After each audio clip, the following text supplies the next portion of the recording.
Okay, y'all, I just want to show you how my workouts have changed. Over the years, I spent hours in the gym.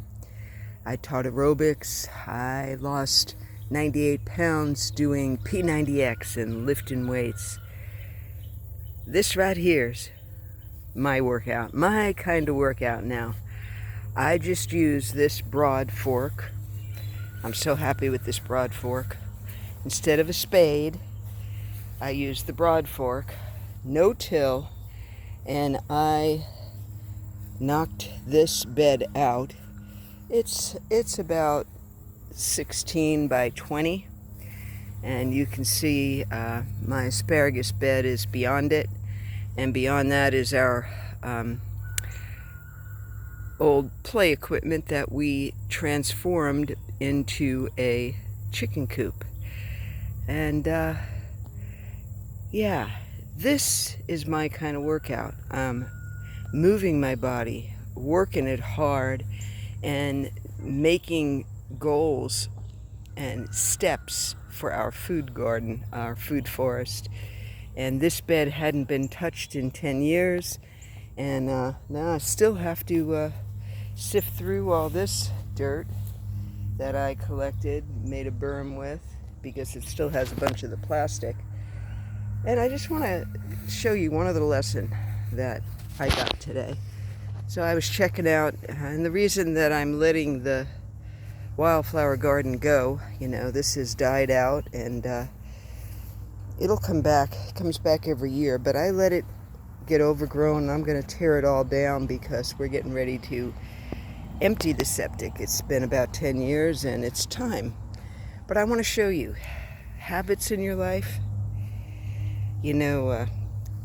Christian world would say the sin in your life, and left unchecked, it will grow and grow and grow. And I don't know if you can see the example of collateral damage up there. It just branches right out. It grows and grows, and then the damage just reaches blah, like that, right? And I learned that about my own habits this last 6 weeks. I talked this morning about being a consumer, and I think we all are to a certain degree. Maybe it's shoes. A lot of my friends love shoes, and that's their quote-unquote downfall. They're always buying shoes. We all have something that we gravitate to that makes us feel good, and I guess the path that I chose to walk was one that had to try everything, so that I knew when I felt the true power of peace. Oh, through many of those things, the drugs or the alcohol or the mushroom trip, or I would get that feeling, right? That's what we all want, that everything just settles, right? And I think about the thousands and thousands and thousands of dollars, the time, the books, the programs, the CDs, the videotapes. Yeah, I'm dating myself. And everything in between. Programs that I saw at 3 in the morning on TV when I couldn't sleep, and stacks of books from the library, stacks of books from thrift books, all to do what? To find that place, that peace, that stability, that place where you feel lit up. And I have to tell you that there's no program, there's nothing that I have found, nothing in 50 years that has satisfied my desire for peace and direction, and to be comfortable being exactly who I am. And that was when I learned how to slow down and be still. And I'm still such a work in progress. But the key word is work. You know, I can remember so many things that I quote unquote tried, and I would hit the buy button or I would go to the event, and in my heart of hearts I was thinking that this would be the cure, this would be what would make me feel better, this would help me rise up, this outward thing. And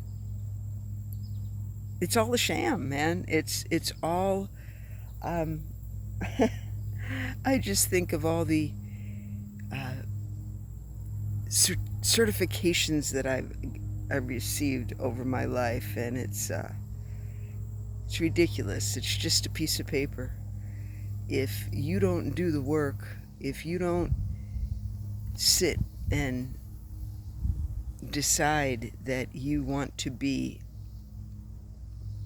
a brand new person, if you don't recognize that everything other than right in here, right in here, right in your heart of hearts, where that still small voice resides, everything else is extra, everything else is a distraction. And if you can just get yourself still enough to find that place, to find your God spark again, the acceleration of your transformation will skyrocket. And that's from somebody, yeah, I wouldn't even want to add up how much time and money I've spent on trying to feel like I do today. And I just so feel all of us as we are figuring it out. And we all have to figure it out on our own. Because bottom line is, no matter what teacher, what mentor, what guru, what pastor, what book,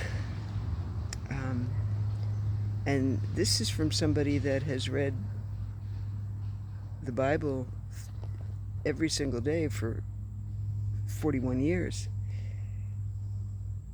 it's still right in here.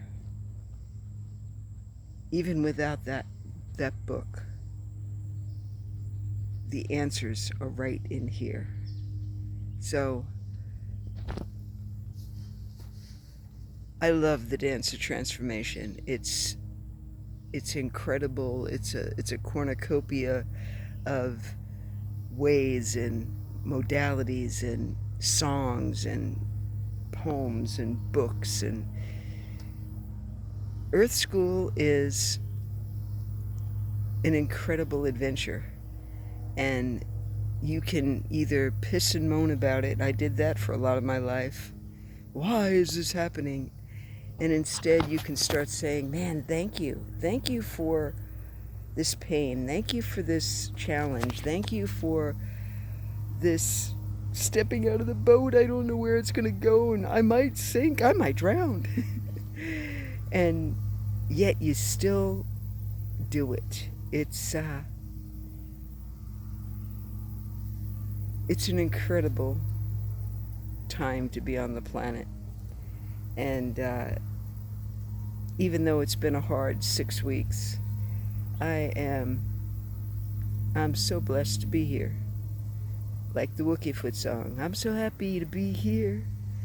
And I'm so happy that you're here. And I appreciate you stopping in and recognizing that there's somebody else that understands what you're going through. And I encourage you to start to share it. If it's not on YouTube or Facebook or an audio podcast. Start a little group. I don't know, paint something. The list could go on and on and on of things that we create, and each creation touches somebody. It's the ripple effect. So I encourage you, Humanityville, even today, go and start a ripple. Peace.